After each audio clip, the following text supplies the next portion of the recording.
Сайн байцгаана их үзэгчтэй. Та бүхэндээ наадмын баярын мэндийг хүргье. За өнөөдөр 7 сарын 17-ны 18-ны өдөр одоо наадмын одоо амралт үргэлжилсээр байна. За Эрдэнэ чулуу сайдад баярын мэнд хүргье. Та сайхан наад уу? Баярлалаа. Сайхан наадлаа. Сайхан наад уу? Сайхан. За энэ жил их сайхан урт амралт тохиосон. Тэгээ монголчууд маань дэлгэр сайхан наадаа тэгээд амралтаа үргэлжлүүлсээр байгаа бол тоо. Тэгээ маргааш бүтэн сая өдөр нөгөөдөр нэгд өдөр ингээд ажлууд эхлэх нэ. За та бүхэн ч гэсэн нэлээд хэд хоног завсарчлаа. Бараг 14-5 хоног завсарчлаа. Тэгээд энэ хугацаанд дэлхий дээр бас л одоо зай завсаргүй олон үйл явдал өрнөж байна. Ер нь дэлхий маань өнөөгийн дэлхий маань одоо дайны байдал байгаа. Тэр дайн бол улам л одоо өргөжих шинжтэй байна. Баруун Европт дайн болж байгаа. 5 дахь жилдээ үргэлжилж байна. Иранд, ойролт орнуудад Иран, Израиль, Америк нэгдсэн улсын гурвуулсан дайн одоо гурвуулсан жоох одоо дайн болж байна. За энэ бүхнийг бид анхаарал ажиллаж явах ёстой. За тэгээд Украиний үйл явдлаас эхлэе гэж бодож байна. Сүүлийн үед Украиний хямралын эргэн тойронд юу болвоо? Та нэг томилж яриач. За баярлалаа. Энэ нэрэ чиний яг хэлсэнчлэн чи өдөр уулзаагүй 14-5 онцлоо. Тэгээ энэ хооронд бол бас нэлээд их том үйл явдлууд болж өнгөрлөө л дөө. Тийм учраас бас энэ барууны одоо том шинжээч нар юу гэж одоо дүгнж ярьж гэнэ үү? Ямар үйл явдлууд болов? Яаж тэрнийг ер нь тэд үзэж гэнэ үү, ярьж гэнэ үү гэдэг тал дээр бас сонсогчдод үзэгчдтэй бас товчхон танилцуулъя гэж бодож байна. За тэгэхээр сая ер нь жоохон хураангуулаад ингээд ярихад энэ Украин энэ оны 5 сарын сүүлч дундаас ч юм уу да. Тэгээд ер нь 6 сарын туршид Оросын одоо нутаг дэвсгэрийн гүнд алсын тусгалтаа дроноор томоохон товтлогоо эрчимжүүлсэн нь сая энэ 7 сарын 2-ны өдөр Оросын талаас маш хүчтэй хариу захиалт өгөх шалтгаан болсон гэдгийг юуны өмнө тэмдэглэх хэрэгтэй гэж бодож байна. Энэ зөвхөн 7 сарын 2-ноор зогсохгүй дараа нь 7 сарын 6-нд тэгээ ер нь баг өдөр болгон Оросын тал одоо Киев одоо бусад одоо чухал стратегийн газруудад бол захиалт өгч байгаа тухай мэдээлэл нэлээд их гарч байна. Тэгээ Украин бол одоо энэ дроны үйлдвэрлэлээ их нэмж байна. Одоо ер нь жилдээ 10 сая дрон үйлдвэрлэх хүчин чадалтай болсон тухай мэдээлэл гарсан байна лээ. За тэгээд Оросын энэ логистикийн тэр зангилаа цэгүүдийг системтэйгээр тэд бол зохиж эхэлсэн байна лээ.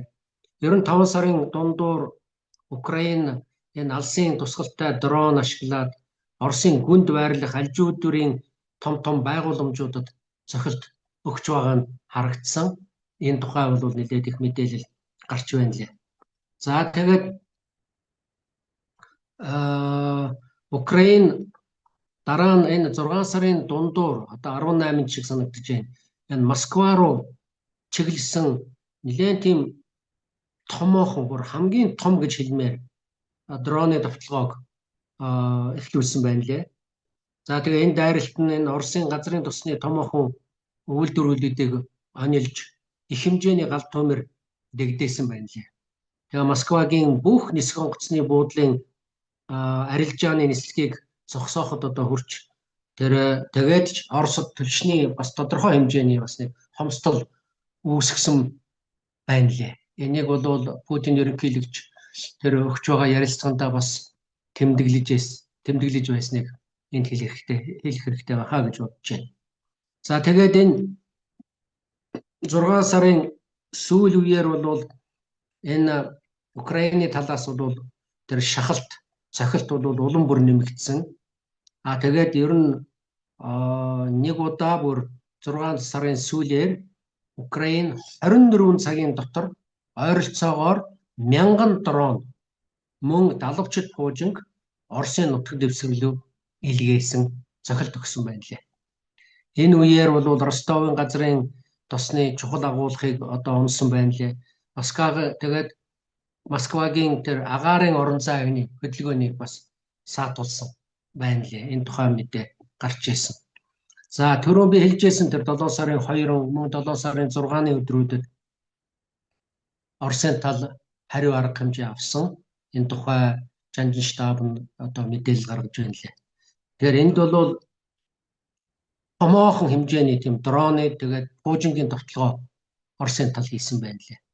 За тэгээд шинжээчид бол энэ Украины дэд бүтэц эрчим хүчний байгууламжууд тэгээд цэргийн үйлдвэрүүд зэргийг устгах тийм шийдвэрлэх үе шат эхэллээ гэж дүгнж үзэж байгаа юм байна лээ. Тэгээд тэр үеэр Оросын тал 570 агаарын товтлогооны зэвсэг. За түүний дотор 496 дрон, 74 пуужин ашигласан гэж мэдээ байна лээ. Тэр дотроо бол жишээлбэл тэр циркон пуужин гэж байна. Алдартай 4 ширхэг циркон пуужин, Искандер пуужин 24 ширхгийг, за далавчид пуужин 34 ширхгийг, за тэгээд калибр далавчид пуужин 8-ыг одоо ашигласан байна.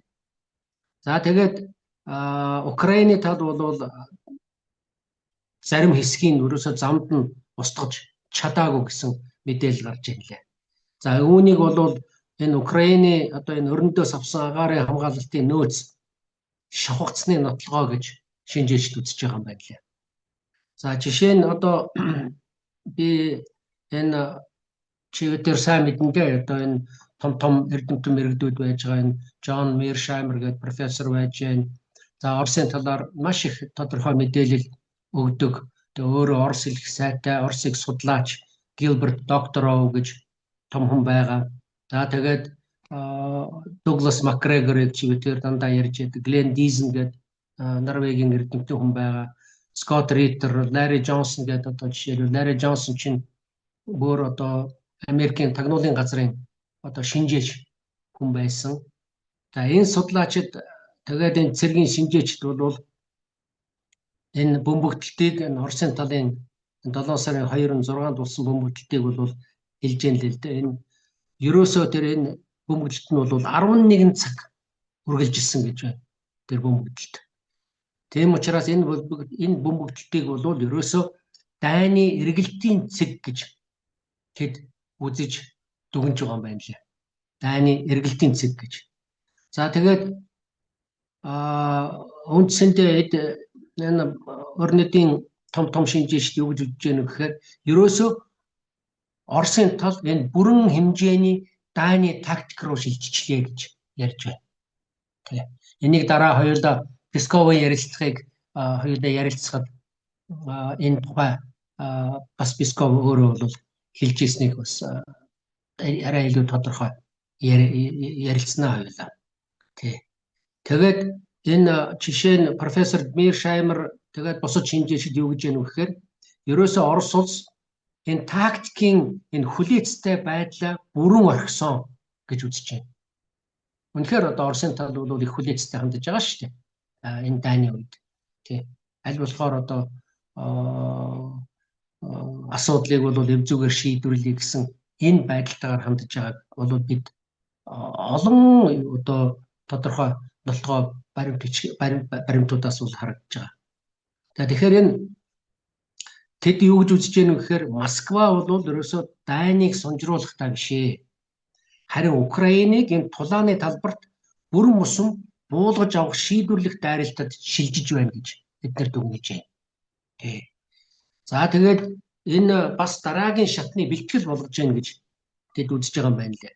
Тэгээ энэ захилт нь бол ерөөсөө нэг төр зуурын тийм төрлөг биш. Оросын хуурай замын дараагийн томоохон товтлогоог эхлүүлэхийн тулд Украины логистикийн зангилаа, цэргийн үйлдвэрүүд болон эрчим хүчний нөөц сүлжээг системтэйгээр устгах зорилготой байна гэж мэргэжлийн улсууд дүгнж үзэж байгаа юм байна лээ.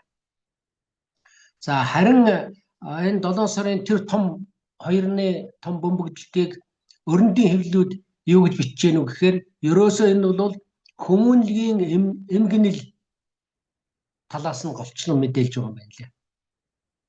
Тэгэхээр эдгээр юу гэж үзэж гэнэ үү гэхээр энэ цэргийн тактик, геополитикийн үр дагавар талаас нь огт өөр өнцгөөс энэ 7 сарын 2-ны бөмбөгдөлтийг бол шинжилж байна.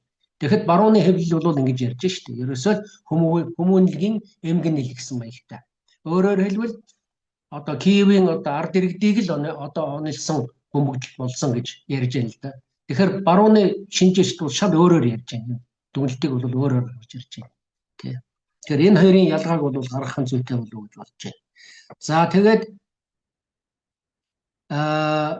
энэ цохилт нь бол ерөөсөө цэргийн болон стратегийн дэд үтцийг одоо гол нь онилсон гэж байна. Тэгээ энэ дээр бол жишээлбэл Ларри Джонсон, тэгээд Гилберт Докторов энэ мэргэжлийн улсууд бол энэ Оросын баталгаамайлах яамны мэдээлэлд тулгуурлаад ерөөсөө үндсэн хохирол нь Украиний харилцаа холбооны зангилаа ярьж байна л да. Жишээ нь харилцаа холбооны компаниудын серверүүд, цэргийн командлын нууц байрнууд, за өрнөдөөс ирсэн зэвсгийн агуулгууд, мөн эрдэм шинжилгээний институтуудын халахвчин дор ажиллаж байсан цэргийн лабораториудад энэ бөмбөгдөлтийг бол хийсэн гэж барууны өөрсдийнх нь мэргэжлийн улсууд ингэж тайлбарлаж ярьж байна. Тэгээд тэдний үзэж байгаагаар энэ орон сууцны барилгууд нурсал юм байна лээ л дээ. Энэ нь бол Оросын пуужин чиглэлийн алдснаас биш ээ. Харин Украины агаарын хамгаалалтын пуужингууд нь Оросын пуужинг хот дотор амдаж унгаахыг оролдох үед эсвэл пуужин хазаах үед гарсан дайвар хохирол гэж үзэж байгаа юм байна лээ. Энийг бас ялгаж, салгаж харах хэрэгтэй юм болов уу гэж ойлгож байна. За түүнээс гадна энэ хүмүүнлэгийн тусламжийн агуулгууд гэж байна да. Одоо их хэмжээний одоо тусламж дэмжлэг Украин авч байгаа шүү дээ. Тэгээд их том тусламжийн тэр хүмүүнлэгийн тусламжийн агуулгууд байгаа юм байна. Тэгэхээр энийг устгасан нь бас санамсаргүй хэрэг биш ээ гэж ярьж байна. Тэр судлаачид юу гэж яана вэ гэхээр одоо жишээ нь 320 гаруй мянган хүмүүнлэгийн тусламжийн бараа материалтай агуулга шатсныг эдгээр өөр өнцгөөс тайлбарлаж ярьж байна. Тэдний таамаглаж ярьж байгаагаар бол энэ Оросын тагнуулын албан тус агуулгуудад хүмүүнлэгийн тусламж нэрээр өрөндийн цэргийн өндөр технологийн тоног төхөөрөмж, дроны эд анги хадгалагдаж байсан учраас Оросын тал энэ хүмүүнлэгийн тусламжийн агуулга нэртэй газарт цохилт өгсөн гэж хэлж байна. Энэ бас сонин чухал мэдээлэл. Энд чинь тагнуулын мэдээлэл авч яах гэсэн үг л дээ. Оросын тал. За тэгээд энэ мэргэжлийн улсууд бол юу гэж яах вэ гэхээр энэ хохирлыг Украины дайныг ерөөсөө үргэлжлүүлэх тэр чадварт нь одоо өгч байгаа тэр эдийн засгийн тийм үхлийн цохилт гэж нэрлэж болно гэж тэд үзэж байна. За тэгээ энд нь бол нөгөө интернет, цахилгаан, усан хангамж, тэгээд чухал одоо институтууд сүйдсэн нь хэрэг дээрээ энэ Украинийн арын фронтыг сулруулж байна гэж дүгнж байна. За тэгээд энэ дүгнэлтээ тэдний хийж байгаа дүгнэлтээр бол энэ хэмжээний хохирлыг нөхөн сэргээхэд өрөндөөс дахиад хэдэн 10 тэрбум долларын тусламж хэрэгтэй болно. Тэгээд ер нь өрөндийн орнууд, ялангуяа энэ баруун Европын орнууд бол энэ айл хэдийн Украиныг санхүүжүүлэхээс үндсэндээ залхаж байна. Тийм учраас ер нь Киевийн засаг захиргааг энэ эдийн засгийн давхуурал руу хөтлөнө гэж үзэж байгаа юм байна. Энэ зохилтууд бол. За тэгээд энэ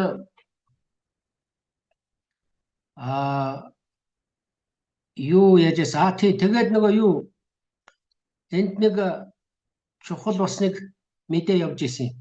Энд би нэг ганц хоёрхон сонин мэдээ хэлээд хий. Чи битэр өмнө нь бас ярьж исэн. Энэ Зеленский Лукашенкод бас нэг ультиматум тавьсан шүү дээ. Одоо тэр релений шугамуудыг одоо ашиглуулахгүй бол би тэрний чинь устгаад өгье гэж занал хэлж байсан тийм ээ. Тэгээ энийг бол барууны шинжилт юу гэж хэлж яах вэ гэхээр энэ хэрэг дээрээ Лукашенког ингэж өдөө хатгаж байгаа нь энэ Белорусыг энэ дайнд татан оруулахыг зорж байна гэдсэн дүгнэлт гаргаж байгаа байлээ шүү. Энэ бас анхааруулжтай нэг зүйл. За түүнээс гадна энэ Зеленский яагаад ингэж ийм том дайн үүсгэх гээд байгааг бас тэд их юу яасан байна лээ. Анхаарал татгуулж юм хэлж байна лээ. НАТОг энэ Оростой байлдуулах нь Зеленскийн хувьд өөрт нь амин чухал гэж үзэж байна. Яагаад гэвэл хэрвээ том дайн үүсэх юм бол Зеленский өөрөө эндээс сугарч үлдэх ганц арга нь амьд үлдэх ганц арга нь гэж тэд дүгнж хэлж байна. Энийг бас анхааруулжтай бас дүгнэлтийг бас хэлчихэн зүйтэй болов уу гэж бодож байна. За тэгээд энэ Оросын талын тагнуулын мэдээ гарсан байна л дээ. Тэн дээр бол жишээлбэл Донбассын одоо энэ чинь Украин чинь ер нь цэрэг зэвсгийн хувьд бол ерөөсөө маш их хүнд байдалд орж байгаа шүү дээ. Тэгэхээр одоо гаднаас хөлсний цэрэг их хэмжээгээр одоо оруулж ирж байгаа тухай мэдээлэл чивээр өмнө нь ч бас ярьж ирсэн тийм. Тэгэхээр одоо бол саяын сүүлчийн мэдээллээр бол юу яасан байна лээ. Энэ Донбассын бүс нутагт энэ Колумбийн одоо Латин Америкийн Колумб гэдэг улс байдаг шүү дээ. Колумбийн 15,000 хөлсний цэрэг байрлаж байна гэсэн мэдээ гарсан байна. За энэ хөлсний цэргүүд Лондонгоор дамжиж ирж байгаа юм байна Украин руу. Тэгээд энэ ажлыг бол ерөөсөө Англи, Америкийн засгийн газрууд хоёр засгийн газрын оролцоотойгоор хийж байгаа ажлаа гэж хэлж байна лээ. Тэгээд бас Англид байгаа Англиас бас янз бүрийн мэдээллүүдийг тэд авсан байна л дээ. Тэнд яг тэр 15,000 цэрэг Англид ирчгээд Украин руу явах үедээ тэр ерөөсөө Лондонгийн бараг бүх пивны бааруудаар дүүрэн Колумбийн цэргүүд сууж пиужин гэсэн мэдээллийг бас тарааж байна лээ. Тийм юм болсон байна лээ. Тэгэхээр энэ бол бас нэг анхааруулжтай нэг мэдээлэл явж байна. За түүнээс гадна Константиновка гэдэг нэг том хот байгаа тийм. Чухал стратегийн нэг төв. Тэгэхээр энэ юу 7 сарын ихээр Константиновка хотыг Оросын холбооны улс өөрийнхөө бүрэн хяналтад оруулж авсан гэж Оросын жанжин штаб нь мэдгдсэн байна лээ. Энийг бол Украин бол үгүйсгэж байгаа. За өмнө нь ч гэсэн одоо жишээлбэл Бахмут ч байна, тэр Авдеевка, Часов Яар гэдэг энэ стратегийн чухал одоо байршлуудыг Оросын цэргүүд эзлээд авсныхан дараа Украины талаас мөн л удаан хугацаанд энийг бол үгүйсгэж ирсэн гэдгийг энэ барууны шинжээчд бол яг тэмдэглэж ярьж байна лээ. За тэгээд энэ Константиновка энэ Украинийн зүүн хэсэг тэр Донбассыг одоо тэр хамгаалж байгаа их том цайзын бүс гэж үздэг юм байна. Тэгээ энэ бол 4 том хотын хамгийн урд талынх нь тулгуур хот юм байна л да Константиновка. Тэр энэ шугамд тэр Константиновка, Дружковка, Краматорск, Славянск хотууд багтдаг юм байна. Тэгээ энэ хот хэрвээ унахал юм болвол өөрөөр хэлбэл Оросын мэдэлд орхол юм бол Украины армийн 10 гаруй жил байгуулсан гол бэхлэлтийн шугам нь ингээд сэтэрчих юм аа гэж мэдээлж байна лээ. Тэгээ Оросын холбооны улсын арми энэ хотыг эзэлснээрээ Украины хяналтад байгаа тэр Донбассын сүүлчийн тэр томоохон түшиж газар болох тэр Краматорск, Славянск руу шууд довтлох үүд хаалга нь нээгдэх юм байна гэж үзэж байгаа юм байна лээ. За энэ нь бол Оросын холбооны улсын хувьд Донецк мужийг бүхэлд нь хяналтанд авах гол зорилгодоо хүрэхэд шийдвэрлэх алхам болно гэж дүгнэж байна. За энэ хот нь бол тэгээд Донбассын бүс нутгийг холбосон төмөр зам мөн автозамын томоохон уулзвар юм байна. Тэгээ Украины армийн хувьд бол тэр зүүн фронтыг зэвсэг хүнсээр хангах логистикийн гол төв байсан учраас тэр энэ хотыг алдах юм бол Украины цэргийн хангамжийн сүлжээ ноцтой тасалдана гэж үзэж байгаа юм байна лээ. Ийм юм сая болоод өнгөрсөн байна. За энэ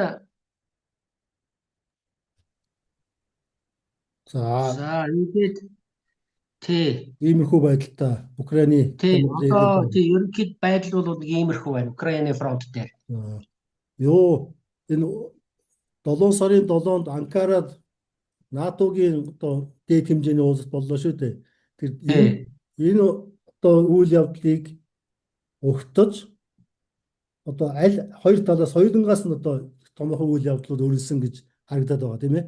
Тэгээд тэр тухай та яриач. Тэгээд өөрөөр хэлбэл Украины талч гэсэн энэ одоо дээд хэмжээний уулзалтын өмнө их хэмжээний дайралтууд хийсэн. За тэр нь бас л өөрийн гэсэн цаагаараа зорилготой байж таараа.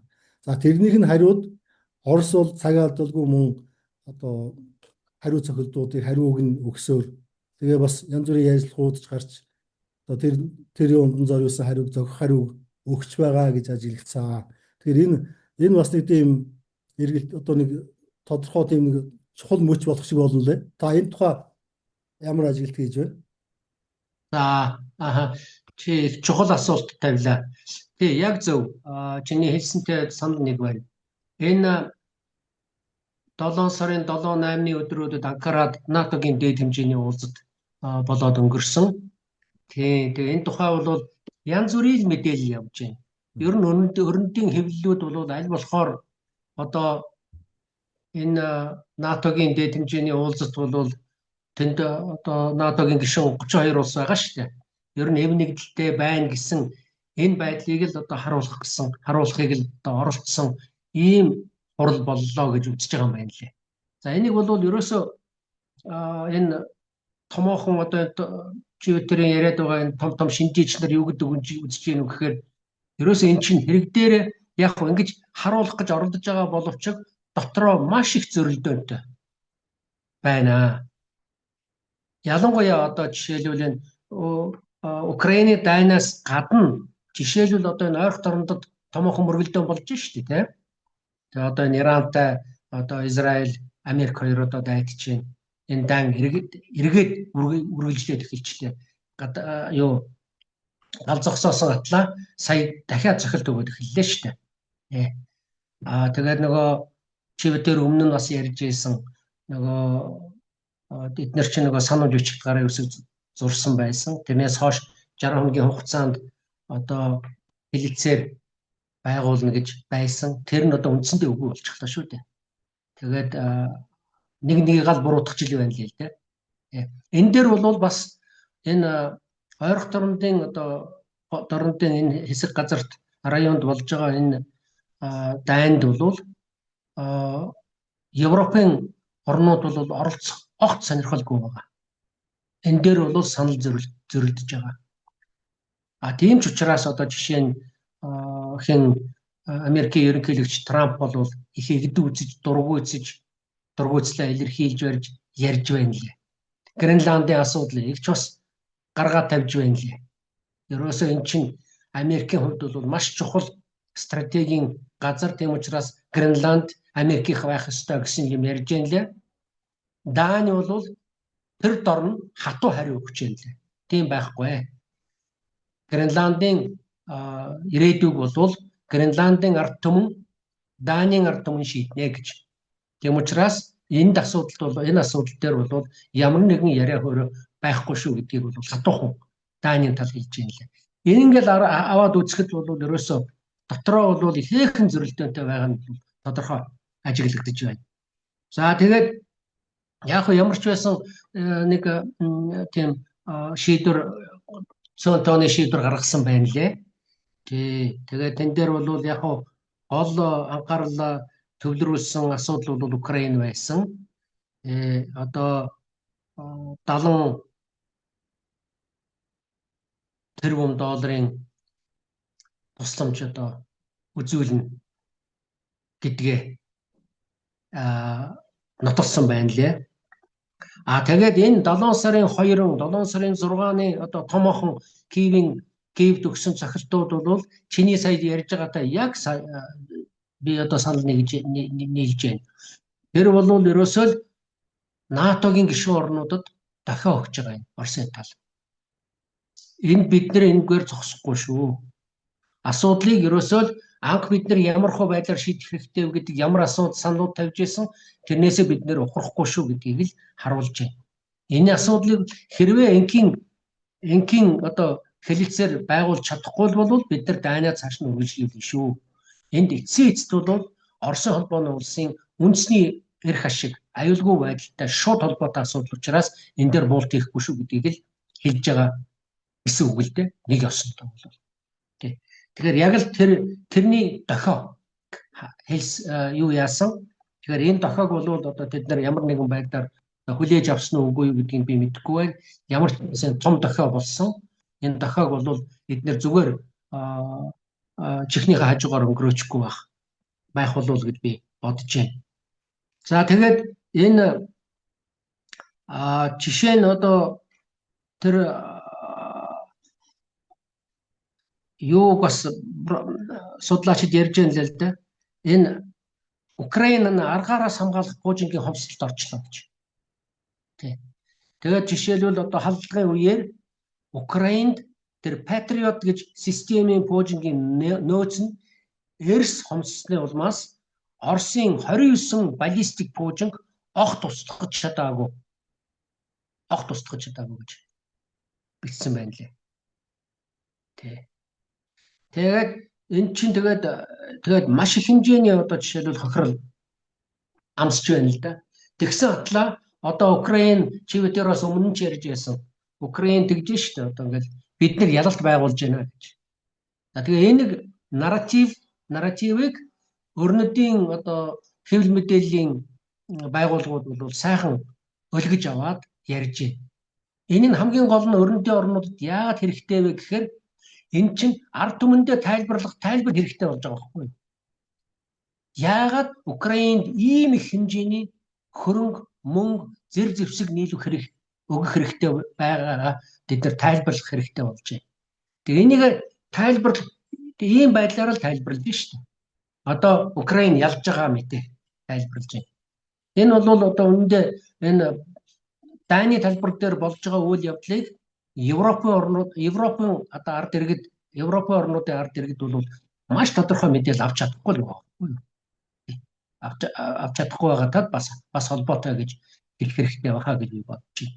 Тэгэхээр энэ дээр бол бас энэ хамгийн гол нь шинжээчд нь өөрсдөө барууны шинжээчд энийг бол ингээд тодорхой гаргаад ирж байна. Оросын энэ хүчтэй цохилтын дараа ер нь дайн цаашид хэрхэн яаж өрнөх талаар энэ шинжээчд бас таамаглал гаргаж байгаа юм байна лээ. Тэгээ энэ тал дээр би цөөн хэдэн зүйлийг хэлээд хэл да. Ер нь дайн цаашид яаж өрнөх вэ?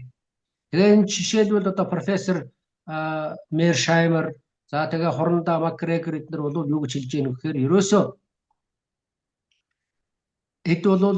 энэ байдлыг Украины байдлыг бол маш их бараанаар төсөөлж байна гэж хэлж байна.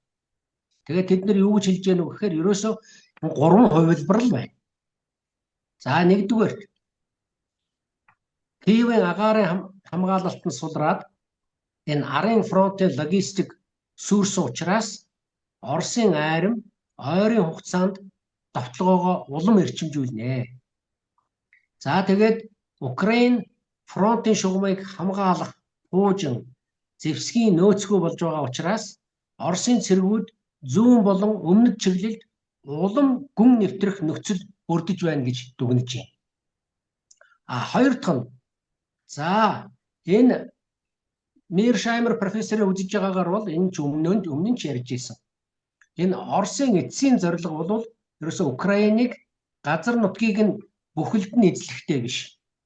Харилцаа холбоо, эрчим хүч, эдийн засаггүй тийм нэлээд тийм дампуурсан тэнд ер нь амьдрахад тун хэцүү тийм бүс одоо болгон хувиргах явдал юм а гэдгийг профессор Mearsheimer бол олон удаа энэ тухай ярьж байгаа.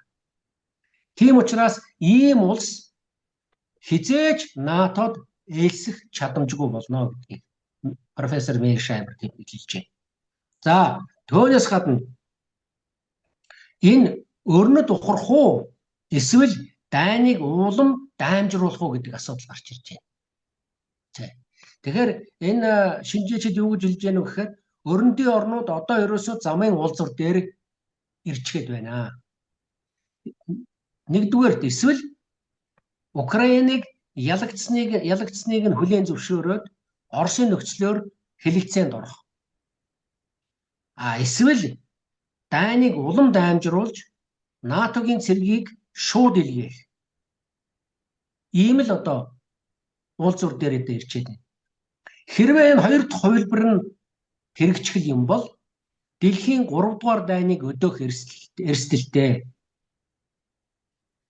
Тийм учраас яваанда өрнөд Украинд тусламжаа багасгаж магадгүй гэж тайлбарлаж байна.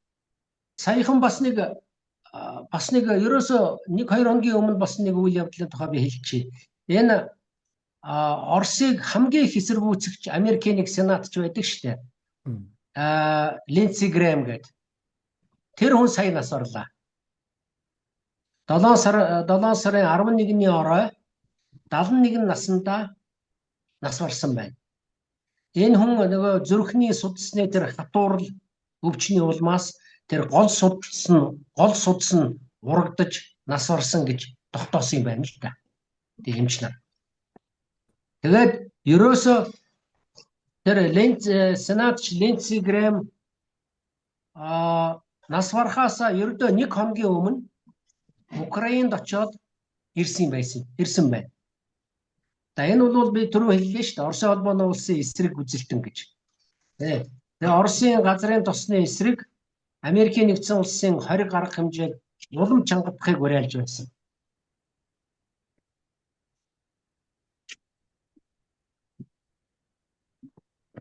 Эсрэг одоо ингэж хэлсэн хүн. Тийм болохоор одоо бүр сенатод тийм хөдөлгөөн үүссэн байна лээ. Одоо сенатч нас орсон учраас тэрний үйл хэргийг цааш нь одоо өргөлжлүүлье. Тэгээ одоо сенат конгрессаас одоо шийдвэр гаргуулъя гэсэн ийм яриа хөөрөө явж байгаа юм байна лээ. Энэ тухай би бас товчгоо мэдээлчихье гэж бодлоо. За ерөнхийдөө одоо цааш нь бол ярих хэдэн зүйлүүд байгаа л да. Тэрнийг бол одоо энэ цаг хугацааны хувьд чи сая хэллээ шүү дээ хэдэн минут үлдлээ гэж. Бид хоёрын нэвтрүүлэг 40 минутаар явдаг гэдгийг үзэгчид мэднэ. Тэгэхээр эхний 40 минут ингээд өндөрлж байна. Тэгээд дараагийн нэвтрүүлэгтээ бус сэдвээ ярья. Тийм ээ. За тэгэхээр бидний Украины сэдв, за Анкарагийн НАТОгийн дээд хэмжээний уулзалт, за тэгээд бас бус одоо энэ хямралыг тойрсон сэдвүүдийг хөндлөө. За тэгээд дараагийн нэвтрүүлэгтээ бас бусад нарийн ширээ сэдвүүдийг хөндөё гэж бодож байна. За үүгээр нэвтрүүлгээ өндөрлөө. Баярлалаа танд. Баярлалаа.